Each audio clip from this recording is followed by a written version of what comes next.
Residents of Spencer County and surrounding areas had the chance to chime in on how to fix a deadly intersection. More on that, plus the plot thickens in the battle between rural electric companies and cities over Senate Bill 309. Dubois REC General Manager Don Book responds to our story from last night, and Mark Messmer brings us this week's legislative update tonight on Inform. All of that and much more is up next here on the 18 WJTS News.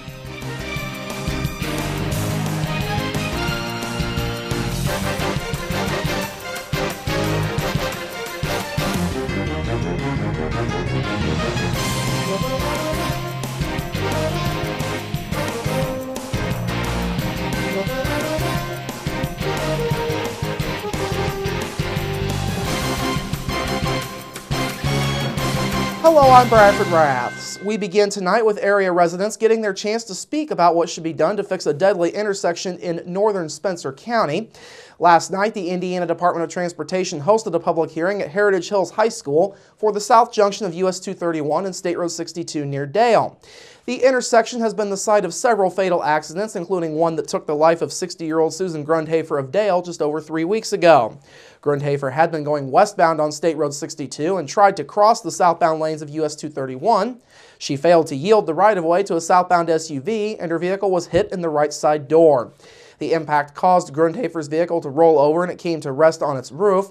She was pronounced dead at the scene.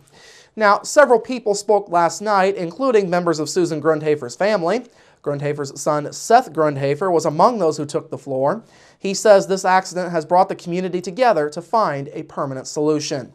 They've shown their support not only for us, but for the other people that have had accidents there, the other people that have had fatalities there.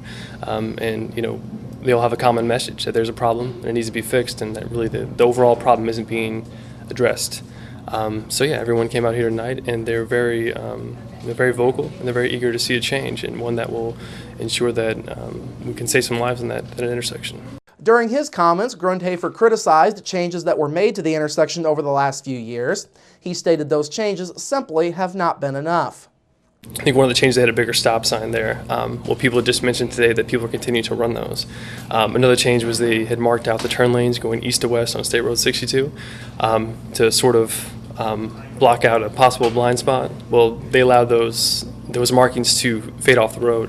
So if you were very unfamiliar with that road, you would never know those markings were there, and you would, you know, enter in that same the same turn lane that they had intended to mark out. So that just wasn't maintained. That's just poor maintenance, obviously. In the end, Grundhafer says everyone needs to continue pushing for change in order to make it happen.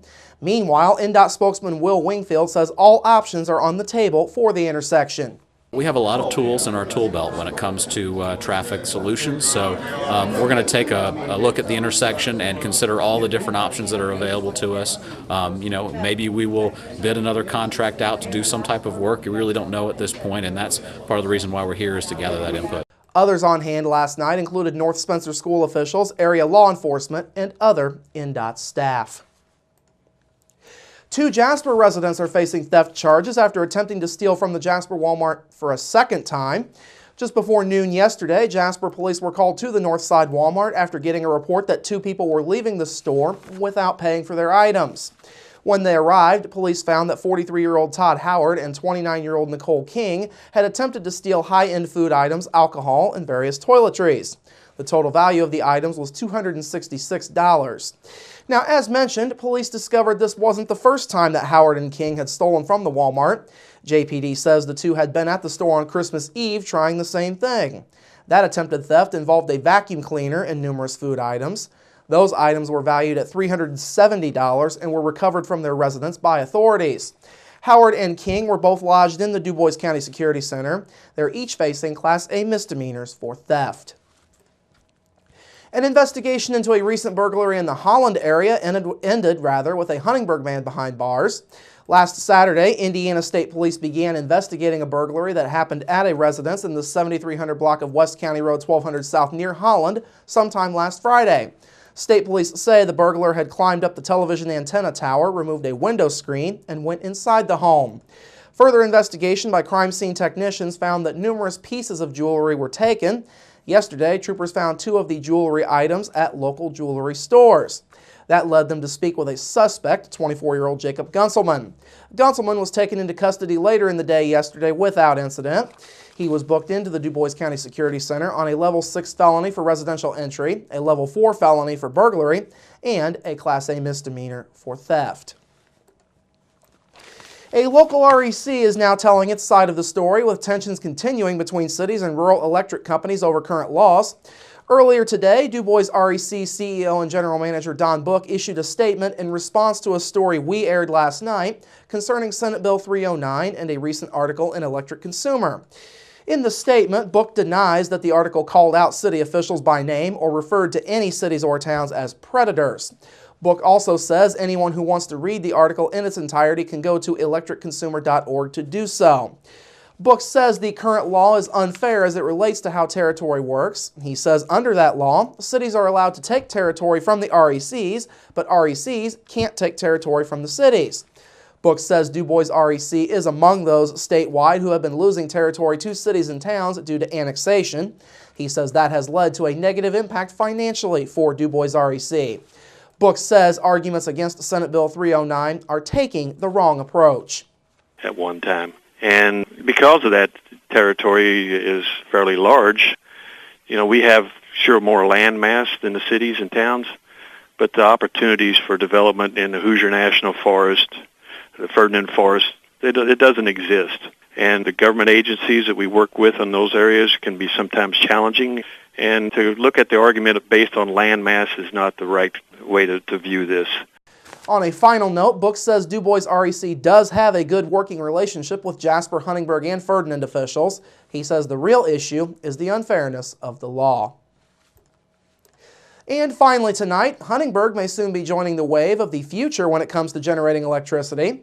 Last night, the Huntingburg City Council approved having designs done for a new solar park.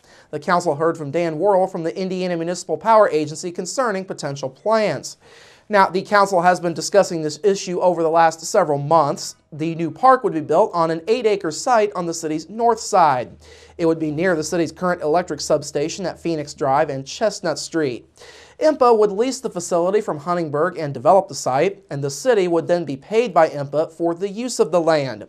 The park would be leased for 30 years if everything comes to fruition, and the system would be a 1-megawatt system. The project is being done as part of new IMPA initiatives that are aimed at adding renewable energy sources across the state. Huntingburg Mayor Denny Spenner says the project will now move ahead. The next step in all this would be a plat design, a site design by IMPA that will go through all the review standards by the city. There may have to be some rezoning done by the Board of Zoning Appeals and by the Plan Commission, and those steps will begin once we see the actual plat design from IMPA. Huntingburg would be the second city in southern Indiana to have a solar park once it's built. The other is Tell City. All right, coming up after the break, your local forecast, sports with Kurt Gooksell, and Inform with Mark Messmer. That's all up next here on the 18 WJTS News. Local people watching local people.